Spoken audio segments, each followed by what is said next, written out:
Yung mga bata, ituturo ko naman sa inyo, ipapakita ko yung pagdodrawing ng panda. Dalawang napaka-cute na panda ang gagawin natin. Siyempre, sinimulan natin yan sa letter B. Isang letter B at saka isa pang letter B na nakabaligtad. Pagkatapos yung kanyang mata. Basta tatandaan nyo lang, sa mata niya, kailangan kulay itim yung paligid. Yan po talaga ang panda, kulay itim yung paligid ng mata. Tapos, lagyan natin siya ng ilong at saka ang bibig niya. Ganyan lang kasimple, di ba? Napakadali. Pagkatapos, yung dalawang tenga niya.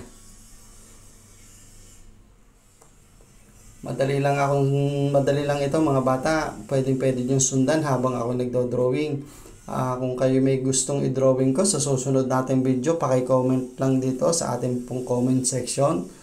At pagka nabasa ko, pipilitin natin gawin lahat ng inyong request. Tsaka kung mas maganda sana yung mga drawing nyo, i-comment nyo na rin doon para makita ko. Diba? Napakadali lang mga bata. Para po sa marami pang video tutorial, mga drawing tutorial, huwag nyong kalimutan mag-follow, i-share, tsaka bigyan nyo na rin ako ng isang like o heart. Basta pinakamahalaga sa akin mga bata ang share. Para marami makapanood ng ating mga video.